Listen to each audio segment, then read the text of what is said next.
Hey, do you want to build a stronger family, create a better life? Well, that's what Divorce with Heart is all about. It's a show where I guide you along your divorce and co-parenting journey using the heart's wisdom, intuition, and legal expertise. So sit back, take a deep breath, relax. My name is Gina DiPrima. Let's get started.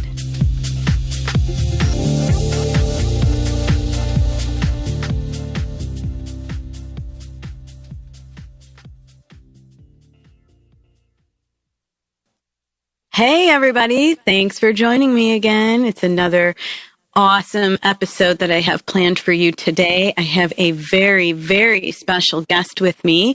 Her name is Martina Meyer, and we are going to be talking about a topic that I think is just so important and often underestimated or minimized and forgotten. And that topic is grief. Grief. What I find is that when somebody is experiencing the loss of a loved one, right? There's a death in the family. It's super easy for everybody to see and recognize that person is grieving and the grieving process that they need to go through. And it's super easy, I think, for even that person themselves to recognize that they're grieving.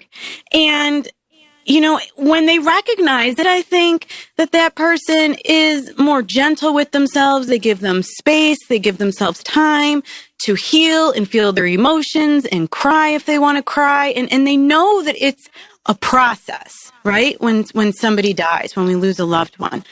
But unfortunately, I think in the world of a lost relationship, a broken relationship, a divorce, a separation, even just when you're having child custody and co-parenting issues, you're still experiencing a loss, a significant loss, and in fact, many losses. And so you're still grieving. And, I don't know, maybe you would disagree with me, but I think really that when we're talking about the loss of a relationship and co-parenting struggles, the whole idea that somebody is grieving and is in the process of grief, I think is overlooked. It's missed. It's underestimated.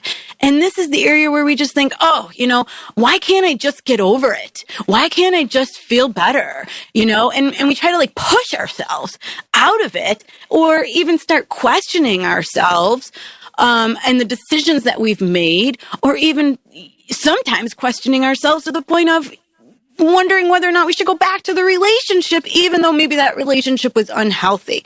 It's like we resist the grief, okay, when we're dealing with matters of the heart. And I think really one of the main reasons why this happens is because we don't recognize it as grief in the same way that we do when we lose a loved one. And so I'm so excited to talk about grief recovery today with Martina. And just before we get into it, I just want to share two more things, just kind of as a backdrop to this idea that we are, in fact, grieving.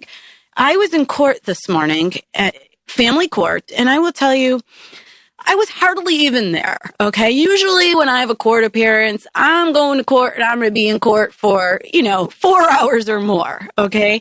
And today I was really in and out. And I was in and out because I was the only person to appear on my case. So even though I was in court this morning for less than an hour, okay, I witnessed, firsthand, intense amount of grief right in front of me. There were just mothers crying, sobbing, fathers, mothers yelling at each other. This was the family court situation. People upset over their circumstances. Okay. And I feel this all the time. I'm a natural empath. So what that means is I am super, super, super sensitive to other people's emotions, their feelings, their thoughts. And if I'm not careful, I pick it up in an instant. And it's taken me a super long time to even recognize, what feelings are mine, what thoughts are mine versus somebody else. So it's like this morning in court, of course, my attention is taken when I see somebody just sobbing and hurting so much.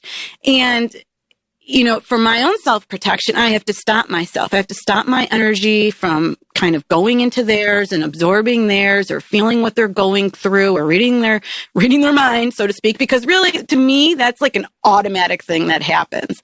And the only reason why I'm sharing this with you is because, again, I just want to point out and really illustrate and exemplify that when you are having custody disputes, parenting disputes, a full divorce, a breakup, considering separation, whatever the case may be, you're experiencing heartbreak. Your heart is breaking to one degree or another, whether it's your decision or not your decision. And when that happens, you are experiencing grief.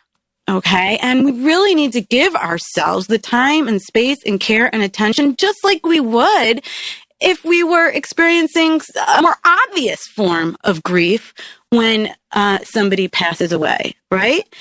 And the other thing I want to share that came to my attention very, very recently, which also just illustrates this point all the more, has to do with the recent suicides of Kate Spade and Anthony Bourdain.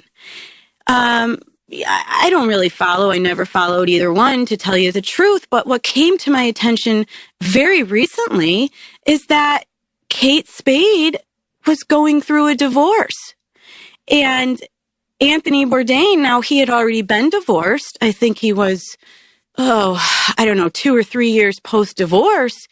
And I think what many people probably don't know is that there was about to be a news story broken or published, it was about to break out, that his longtime girlfriend was having an affair. And, obviously we know he committed suicide, God rest his soul, and hope he's in peace.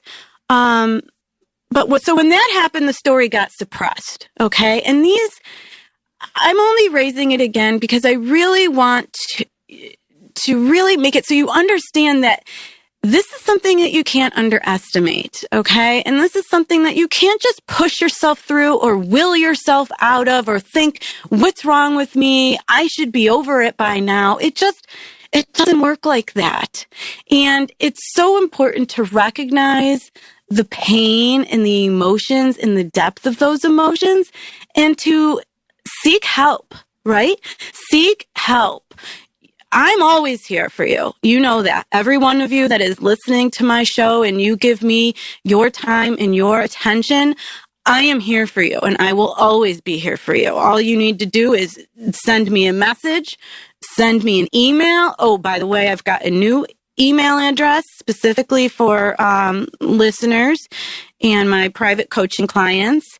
That email address, if you want to take note, is divorcewheart@deprimalaw.com, DEPRIMALAW.com. So it's divorcewheart@deprimalaw.com. You're more than welcome to use that to reach out to me, and I hope that you do. So let's get into it. I just really felt it was important to give you the background here of why I'm bringing this to you. And I know Martina, she is a masterful coach herself. She has a deep, deep commitment to inspiring her clients to live their most fully expressed lives that are filled with love, joy, and happy, healthy relationships. And most importantly, she is especially skilled at helping her clients through what is known as the grief recovery method. She is an advanced grief recovery specialist, and she is certified. She's certified in this by the Grief Recovery Institute to lead grief recovery groups and also to work with people one-on-one. So I'm so excited to have her here with us today so that she can talk to us all about grief and the grief recovery method. And we are live, so please give us a call if something comes to mind, you have a question, or you just want to share something, or even just to say hello. I'd really love to get to know all of you more. I feel like, you're getting to know me little by little, but I don't know who you are. So give me a call. Martina, are you here? Yes, Gina. Hi, everybody. I'm so happy to be here. Thank you. Thank you for being here and giving us your time today. This is just such an important topic. Yeah. Yes, it is. Can you tell us a little bit about your story? Yeah. So I got to the grief recovery method through two of my major losses. So the biggest losses in my life have been, number one, in 2000, my dad passed away by suicide. And that's how I first found the grief recovery method. It helped me not only through the mess that happened after the suicide. And, he wasn't found for 3 weeks. So he was a very, very lonely person, a very ill person too. So it was very messy and left a lot of feelings of guilt and shame and, everything that you can imagine about it, all these what ifs that come in that moment. But it also helped me, give up the idea of wishing for a different childhood or a different kind of dad or, all these, I wish you would have been there in a different way for me, these kind of questions that come. And what the grief recovery method did for me at that time too is it created a different relationship to the idea of loss. I learned that most of us are taught how to acquire things, how to collect things in our lives, how to create memories and how to buy things. But we are very ill-equipped when loss happens of any kind. And so when my second big loss happened in 2009, when I realized my marriage was falling apart, I was very glad to have the tools of the grief recovery method handy to help me through that, because at that time there was no conscious uncoupling process that I knew of. The book hadn't been published yet. I think Catherine was just starting to develop the online course. So at the time, that was the tool that I used to keep my calm, to keep my cool, and not rip my husband's head off anytime I felt those overwhelming emotions come up, right? Right. Yes. Yes. So true. I forgot to mention that in the beginning, so thank you for saying that Martina is also a certified conscious uncoupling coach and a calling in the one coach. In fact, that's where we met when we were in training. I was in training. I believe she was mentoring with Catherine Woodward Thomas for the Conscious Uncoupling coaching program where I received my certification. So thank you. Thank you for mentioning that, Martina. So how about just grief? I mean, how would you define it now? Because I know a lot of people have a different understanding. Well, first of all, grief is the most universal experience of us humans. And it's also the most misunderstood experience. Yeah. So the way we define it in the grief recovery method is that it is the normal and natural reaction to loss of any kind. And I want to emphasize any kind because we've counted more than 40 different losses that actually create the feeling of grief. You mentioned two of them, death, divorce, pet loss. There are also, intangible losses like loss of faith that sometimes goes along with, when things happen to us. Loss of fertility, loss of health, moving, retirement, loss of a promotion, or even a promotion itself. And I get to that in a moment. There are over 40 different losses for which we don't have a formal process or memorial service that can help us get through this in a more human, more kind, more gentle way. And it's interesting that, divorce, I just think it's interesting that divorce is stated as one type of loss, but when you think about it, divorce and the breakup of a marriage, or even just a bad, romantic breakup, can be so many different layers of loss that go along with it, right? Yes. I mean, you could potentially be losing friends, family members that you had grown close to, right? You could potentially be losing your job, having to move, having to get into a new home. You could be losing sources of income and financial resources. So there's just so much loss and adjustment, and I laugh, I guess, because I'm just trying to bring some light to the situation.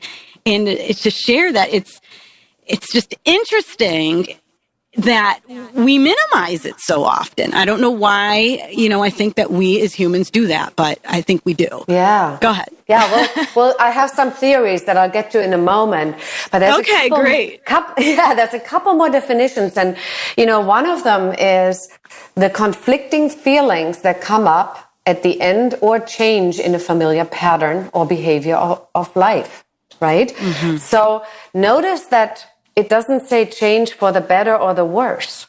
It says change in a pattern. So the losses, to add to this list of losses and the complexity of a divorce, your change of life, right, after a breakup, or not having your kids around all the time, the changes of, your entire lifestyle. Changes in the way you eat, who was doing the cooking, who was doing the finances, how you share tasks in the household, right?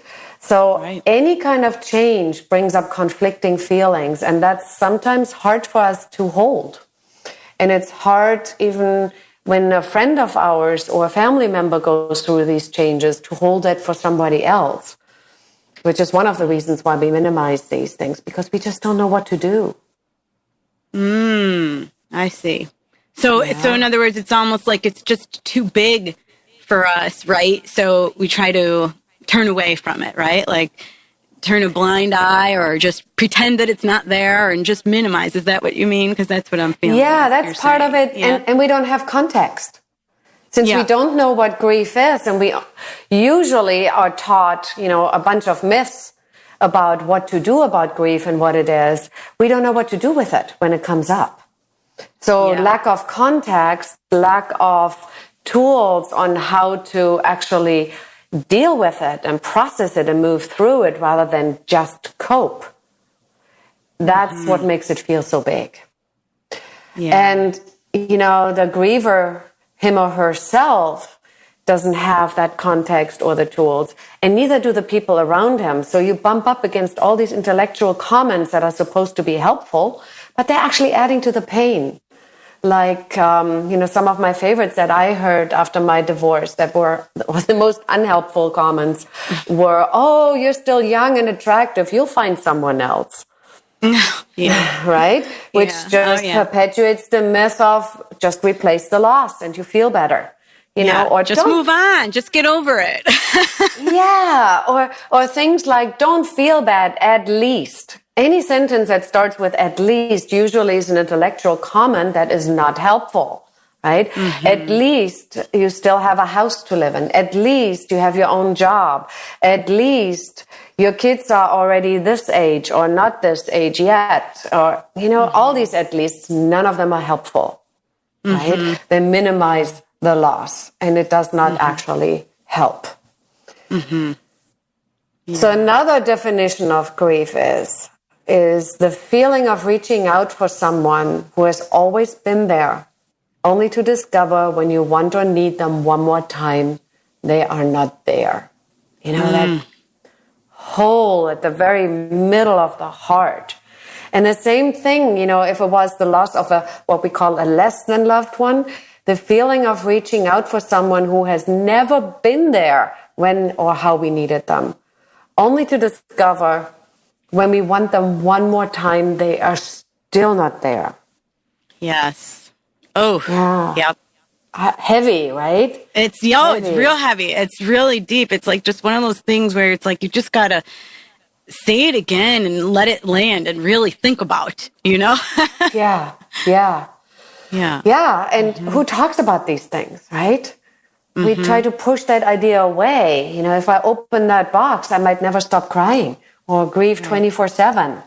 Well, that's and I think also, I'm sorry not to cut you off, but I think also with that particular issue in grief too, I think that's the area where we tend to start beating ourselves up, right? Like, oh, I'm so stupid. Why would I even ask him or her in the first place anyways? They've never been there. You know what I mean? That's where we get into even more of the cycle of self-blame, right? Yeah. I just wanted to point that out. Sorry. Or I'm too needy, right? Yeah. I feel I need them right now. So I've always been too needy. So I think I'll never be loved again if I ever was.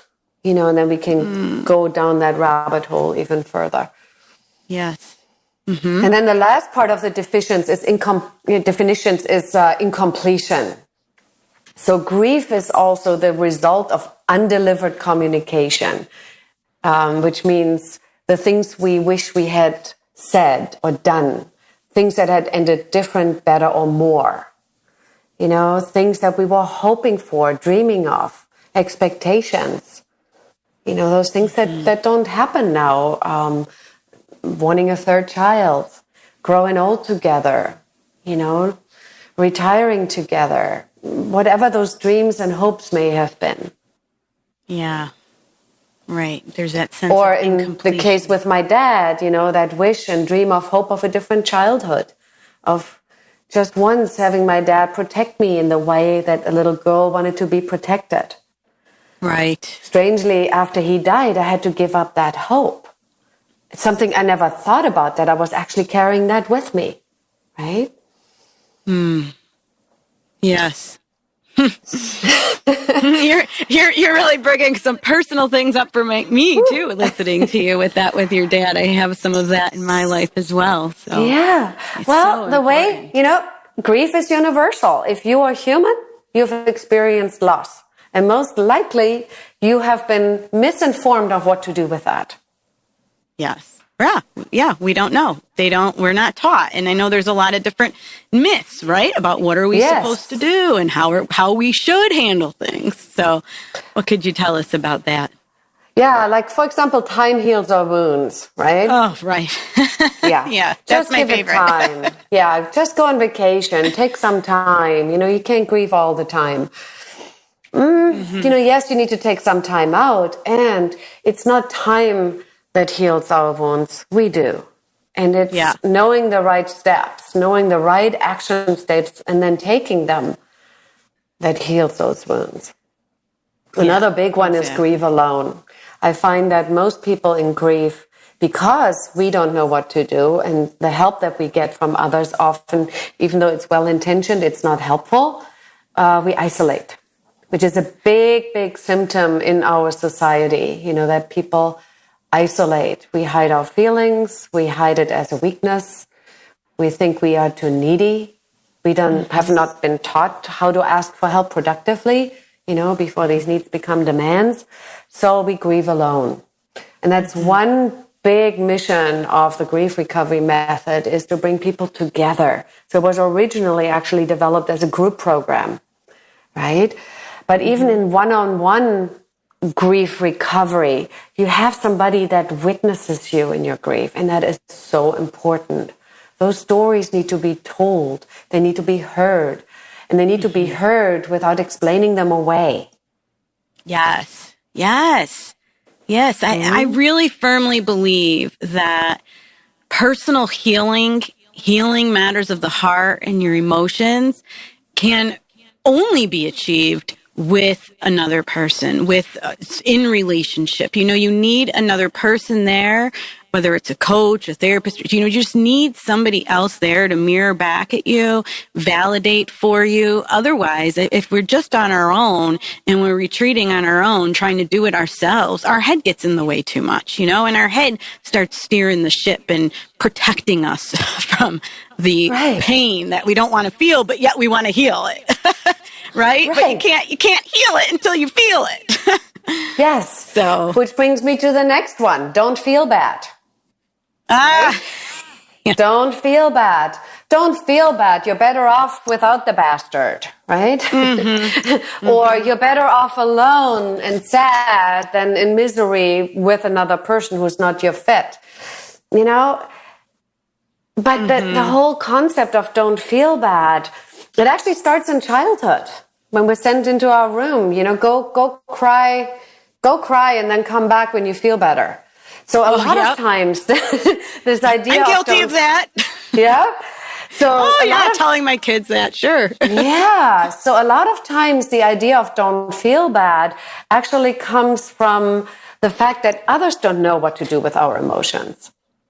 So, one way to do that, the best grieving advice that I've seen is a friend of mine who was going through the death of her husband, and she would start crying, and, people would literally and physically back up. Let's give her some space, AKA grieve alone. Here's a tissue. In other words, don't feel bad. Or they'd start touching her and she'd just say, no, you know what? The worst thing in my life has just happened. It already has happened. So whatever you say or do, I'm going to cry. So please, when I cry, just let me cry and keep on talking what you were talking about. And allow me to just cry in your presence. So sometimes we can educate the people around you. I am grieving. I'm going to cry more often than you might know. And just don't make this about you. There is a box of tissues. I'll help myself. Thank you very much. You do not need to feed that or talk it away. Yeah.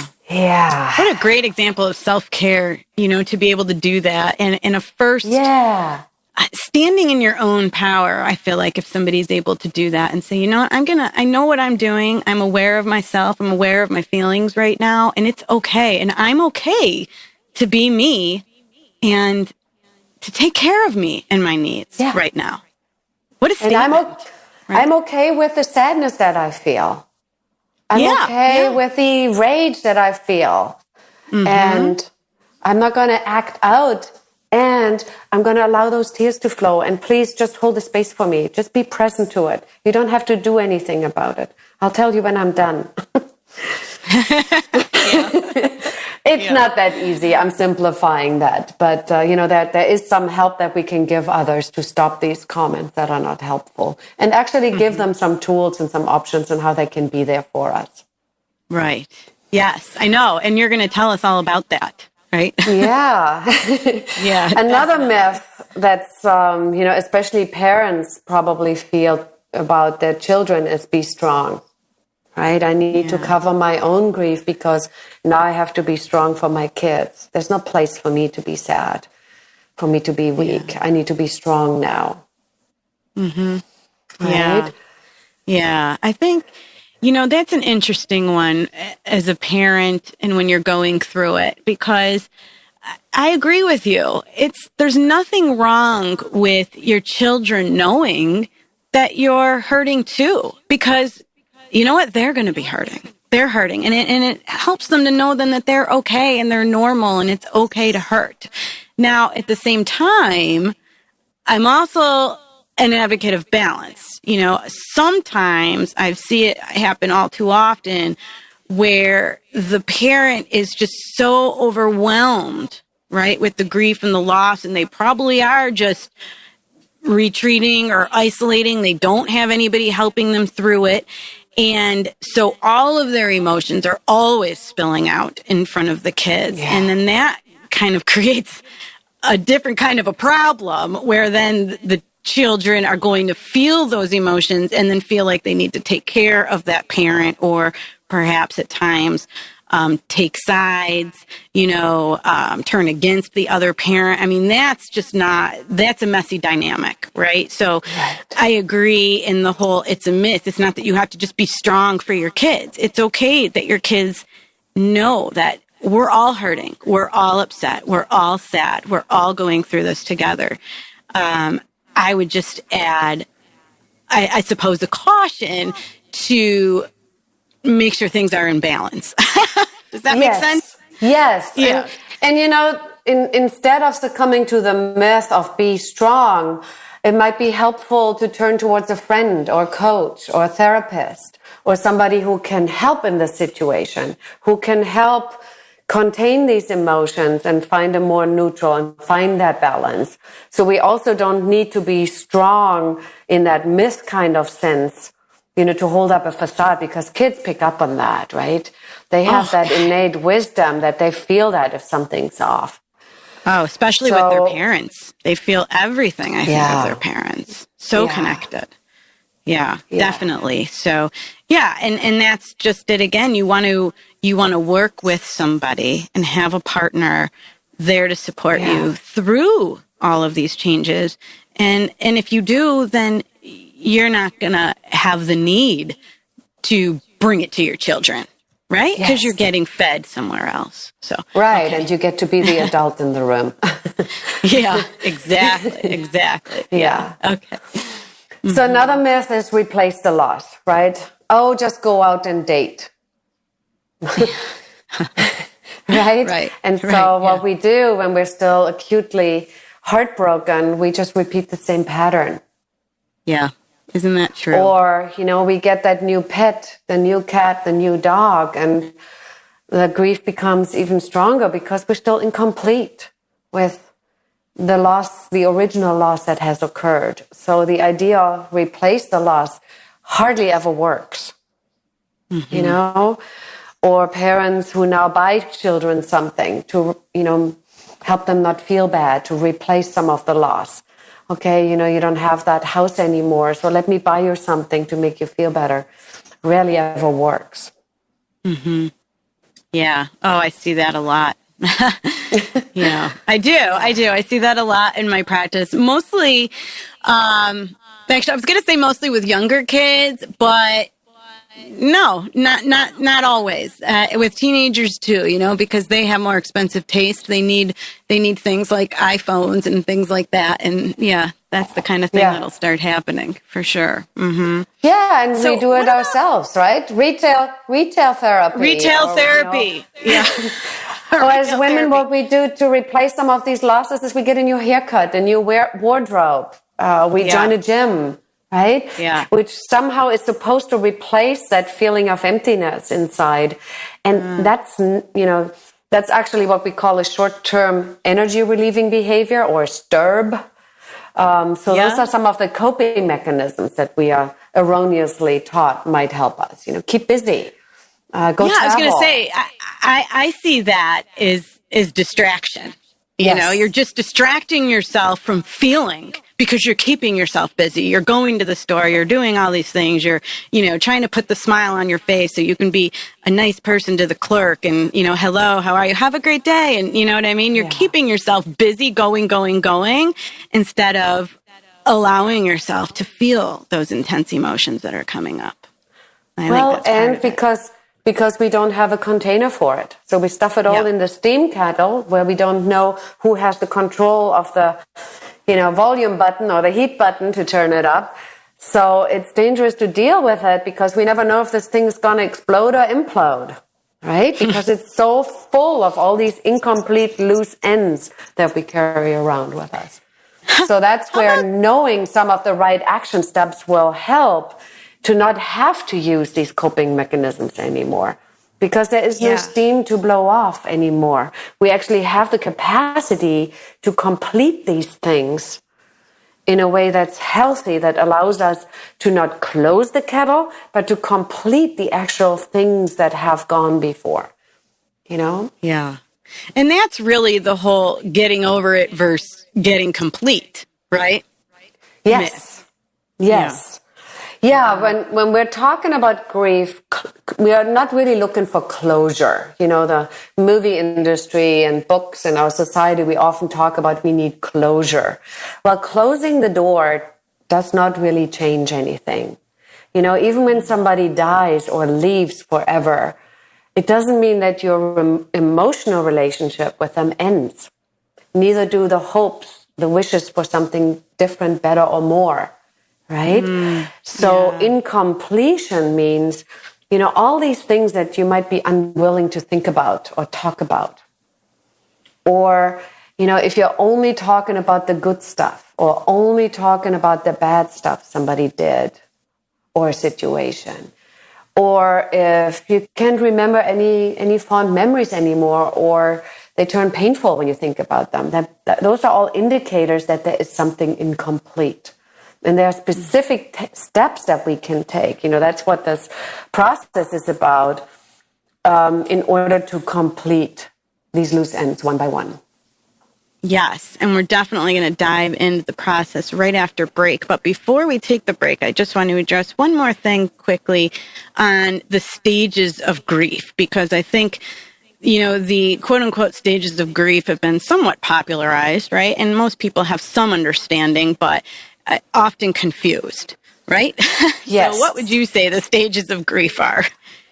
Well, the biggest thing, the way we look at it from the grief recovery method again, is that Elizabeth Kubler-Ross, who coined that term, the stages of grief, she actually looked at the stages of dying, the phases that somebody goes through in a terminal illness when you know that you are dying, denial, bargaining, rage, anger, depression, and then finally acceptance. Mm-hmm. It does not necessarily apply to grief. So, for example, when somebody has died, very, very rarely is there denial. People know that person has died. When a husband or wife has left, very rarely is there denial that this has happened, right? Yeah. And not everybody expresses anger as part of their grief. Not everybody slips into depression, and not everybody goes through these stages in these phases as you're grieving. So that's, I think, where there's a little bit of confusion and where sometimes our expression of grief becomes limited. We start judging ourselves or others for the way that we are grieving. And just by taking this pressure away to have to go through these stages can be incredibly liberating to somebody going through grief. Like, I can grieve the way that it feels natural to me. Yeah. You don't have to do it the way the textbooks say, right? No, that's not at all. Perfect. Yeah. So that is just perfect. We're going to take a quick break. And when we come back, stay tuned, because we're going to really get into the work, I think, and what needs to be done, or some helpful tips and coping mechanisms for you to recover from grief. So stay with us, and please give us a call if you're listening live. We'll be right back.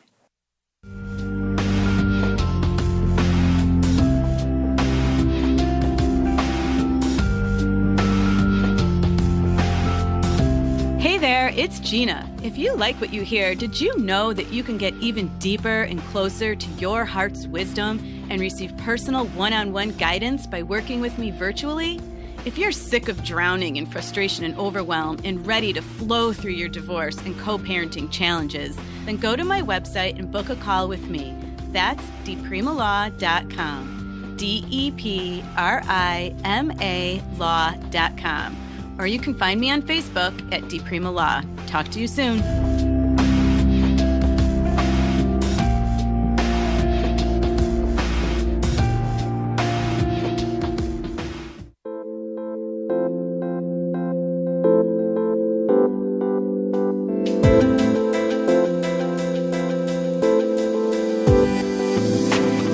Some of you have questions about your partnership, marriage, or co-parenting situation. I'm here for you.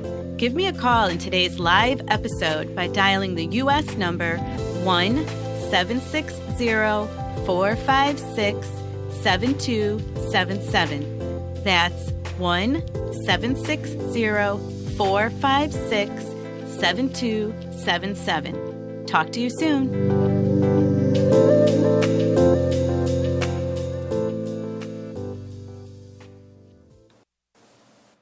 All right, and we are back, and if you're just tuning in now, we are with Martina Meyer today, and we are having an excellent, very important conversation all about grief and grief recovery. And Martina, I think you were going to just get into explaining some of the recovery work for us and sharing some tips and techniques. Yeah, one thing that comes up that often blocks recovery, that comes up first, is the topic of guilt. A lot of people who are grieving feel guilty for something that happened. It might be expressed in an if only, right? Mm-hmm. And the way we look at it inside of our work is a very simple question. And the question is, did you mean to inflict harm? And most of the time, the answer is no. Well, then if you did not mean to inflict harm, you may be able to let go of the idea that you are guilty. Wow. And that frees up a lot of energy, for some of the other steps that are actually helpful in completing the incompletions that we talked about earlier. That, how do you actually complete a relationship? So, in the grief recovery method, when we go through this entire process, it kind of builds around the whole topic, because first we need some context, right? Which we talked about by talking about the myths and the definitions of grief. What actually is it? By talking about the coping techniques. And this is one of the things that our grievers can do, is taking a look and see, what kind of myths have I learned? How have I been coping? And what are some of these things that I tend to go to? Sleeping a lot or not sleeping at all. Alcohol, prescription, shopping, going to the gym 3 times a day, any other kind of distracting. And basically, it's anything that you can look at as, I'm not doing XYZ because I want to, but because I don't know how else to cope with the pain, right? That is a coping mechanism. Binge watching Netflix, because just having that time to yourself is unbearable, because you don't know what to do with all these feelings and thoughts that come up during that time. Okay, just those are the disturbs, right? Right, those are the disturbs. Yes, Yeah. The short-term energy-relieving behaviors. It's the ways we blow off steam so that this pain becomes bearable. But it doesn't actually solve it. And just becoming aware of those things already creates some of the context of the recovery, to make recovery possible. Because as long as we are numbing the pain and have ways to distract from it, we are not able to create the container for those feelings to actually move through them and complete them. Yes, that makes so much sense. Yeah. Yeah. So some of the actual tools that we then move into, once we've created these frameworks, is we actually, as part of the grief recovery method, look at all the losses that have ever happened. Now, this is something you don't want to attempt alone, so this is something you want to do in partnership and within a specific format, so that you don't go into the rabbit holes of wallowing, because it's so easy to get lost in it. So we have a specific format on how we look at that would kind of expand our conversation today.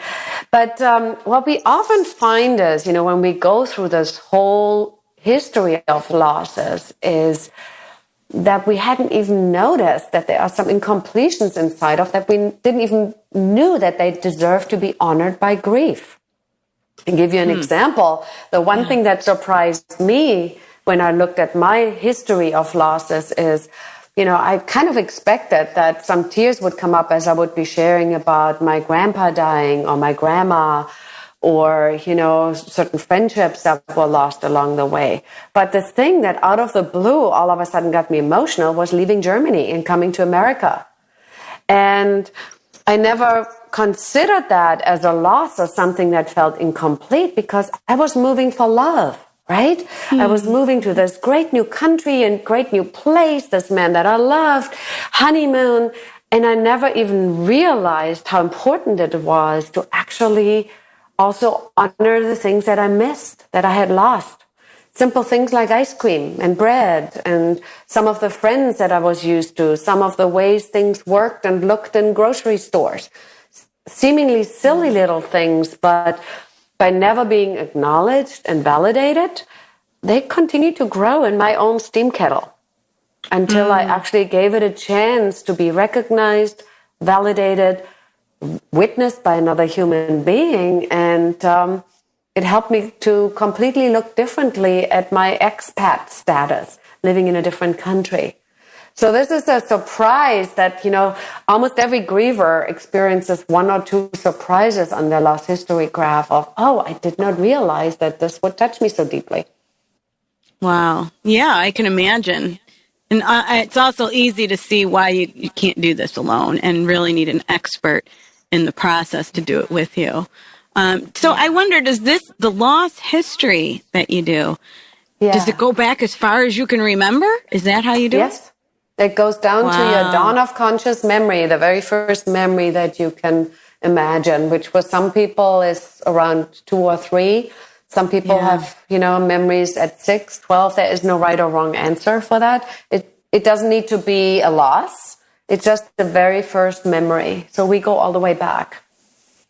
Wow. What a chance to look at everything that ever happened and have somebody witness all of it. Oh, that's what I was going to ask. And is it more of a witnessing and a feeling and and then as a result being at peace with it? Is that an accurate kind of summary or not really? Yes, and some pieces fall into place just by being witnessed. Some things come up where all of a sudden we realize, okay, you came into the grief recovery method because of a divorce and this acute feeling of loss, of the love of your life not being there anymore. And as we're going through the loss history graph, what shows up is like with one client, we ended up working with a mom first, with a relationship with a mom, because there was an underlying pattern that influenced everything. And every way that she yearned for love in life was kind of tied to the way this relationship with her mom was developing, right? So it's sometimes surprising. So we look for that one thing that actually allows us to unravel a pattern and to relieve the most amount of pain from incompleteness in that moment. One client who came to me to heal her loss her loss of health because she had suffered from Lyme disease. We ended up working on her relationship with her brother first. Wow. Where again, siblings, parents often install the very buttons and patterns that we then reenact with our spouses. So by working on a relationship like that first, sometimes it takes the sting out and allows us to take a greater amount of self-responsibility in the more acute loss that we've experienced and then go deeper into the next level, into, completing this relationship now. Yeah. So it's a mystery how that works sometimes, but, and sometimes it doesn't seem linear, but which feeling ever is, right? Right. That's the thing. Emotions, I think, are born out of a different place, out of a different substance, so it doesn't have to be linear. It doesn't have to be logical. It's like I'm envisioning this ball of yarn and you just start to pull the one, right?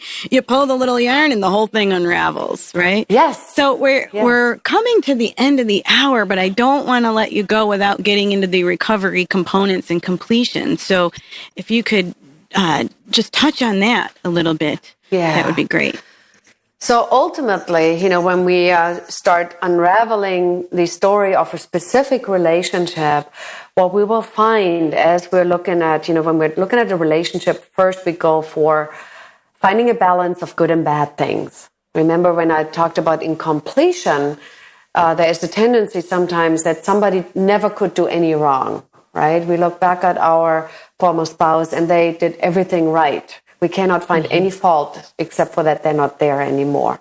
Or the opposite, right? They never did anything right and we have a hard time finding one good thing. So first what we're doing is we're creating that balance by looking at both the good and bad and get a more accurate and honest representation, a literal graph of the relationship from the moment we met to the moment of today, whether the person is still living or not, right? Because like I said before, even when somebody leaves or dies, our emotional relationship with them does not end. Yes, and then we take everything that's on that graph and we sort it into 3 buckets. So we take that whole, mess of yarn and we sort it into recycling, compost, and other trash to be let go of. And in this case, what we look at is things that require an apology. And that's a tricky one for many, especially when we were the victim of really bad behavior or potentially even abuse.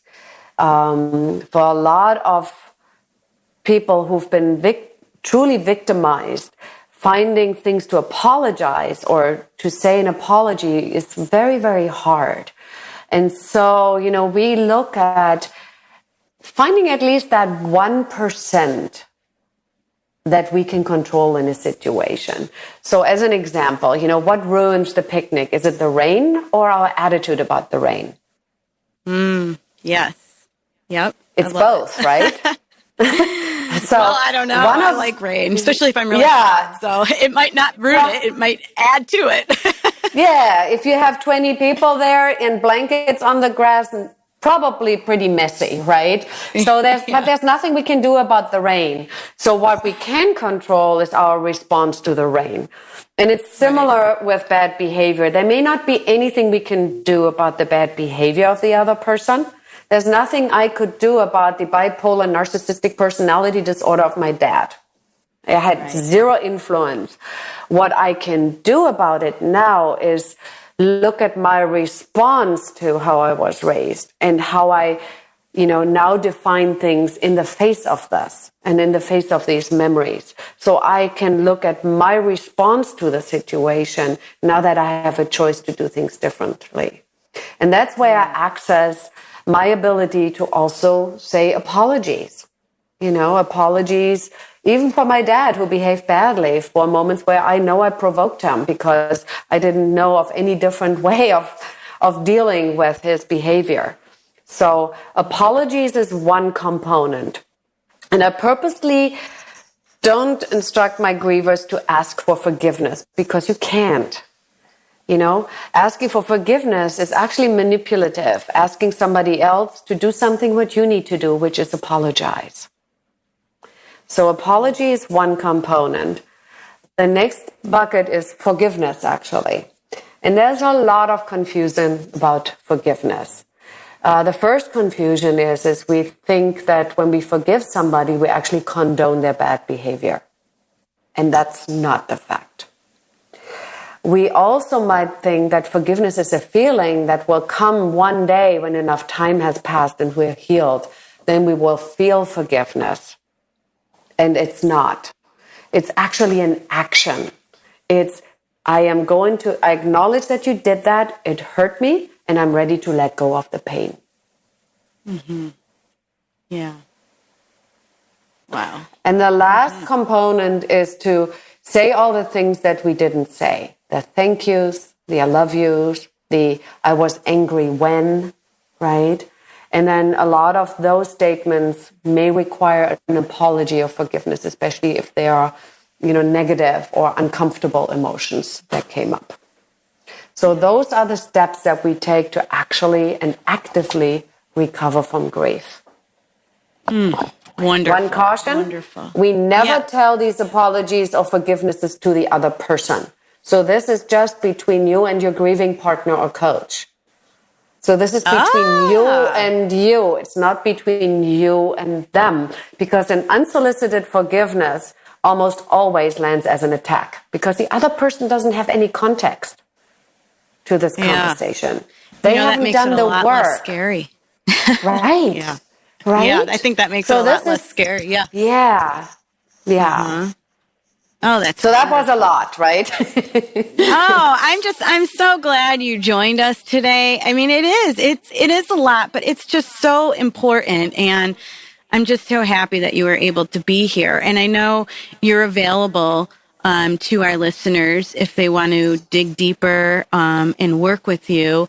Your website is martinahmeyer.com, right? And that's martinahmeyer.com. And I'm going to post that also in the Divorce with Heart Facebook group. Any other way, Martina, that people can reach out to you, or anything else you want to add to that if they want to go deeper and learn more about this grieving process and the recovery process? Absolutely.